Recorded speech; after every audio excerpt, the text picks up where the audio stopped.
الحمدللہ رب العالمین الصلاة والسلام علی سید المرسلین اما بعد فاعوذ باللہ من الشیطان الرجیم بسم اللہ الرحمن الرحیم۔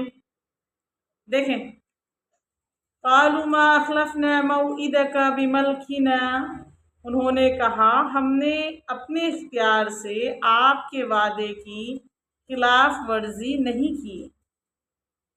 وَلَكِنَّا حُمِّلْنَا أَوْزَارًا مِّن زِینَةِ الْقَوْمِ، لیکن قوم کی کچھ زیورات کے بوجھ ہم سے اٹھوائے گئے تھے تو ہم نے ان زیورات کو ڈال دیا، پھر اسی طرح سامری نے ڈال دیا۔ فَقَذَفْنَاهَا فَكَذَلِكَ أَلْقَى السَّامِرِيُّ،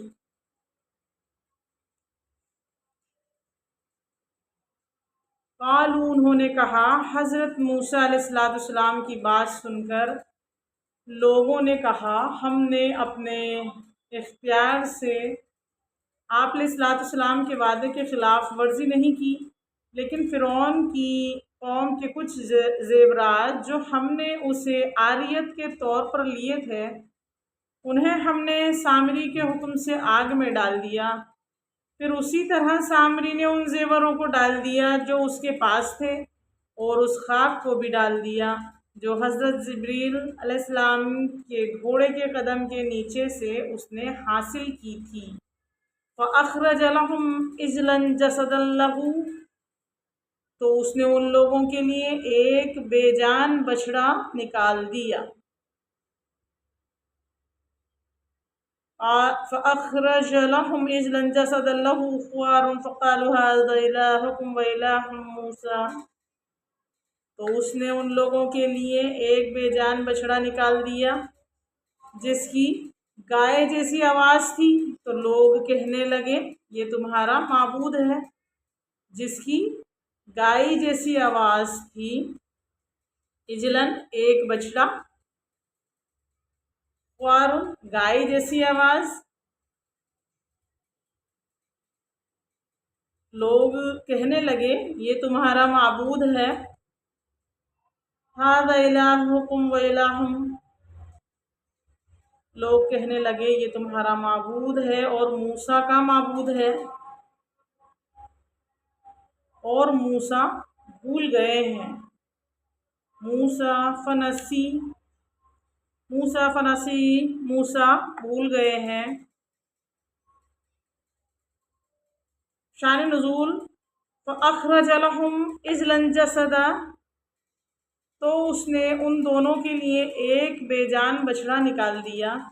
یہ بچڑا سامری نے بنایا اور اس میں کچھ سوراخ اس طرح رکھے کہ جب ان میں داخل ہو تو اس سے بچڑے کی آواز کی طرح آواز پیدا ہو۔ ایک قول یہ بھی ہے کہ وہ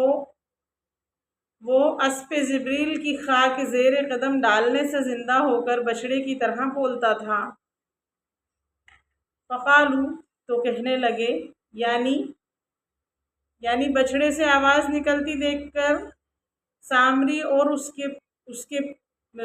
کے پیروکار کہنے لگے یہ تمہارا معبود ہے، اور حضرت موسیٰ علیہ السلام کا معبود ہے، اور حضرت موسیٰ علیہ السلام معبود کو بھول گئے اور اسے یہاں چھوڑ کر اس کی جستجو میں کوہ طور پر چلے گئے۔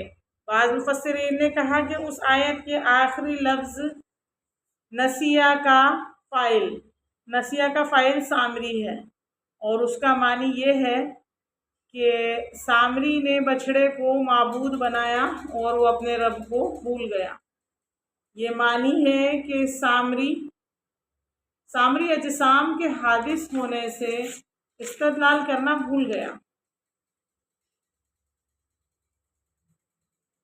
سامری اجسام کے حادث ہونے سے استدلال کرنا بھول گیا۔ افلا یرون الا یرجع الیہم قولا، تو کیا وہ نہیں دیکھتے کہ وہ بچڑا انہیں کس بات کا جواب نہیں دیتا، اور ان کے لیے نہ کسی نقصان کا مالک ہے اور نہ نفع کا۔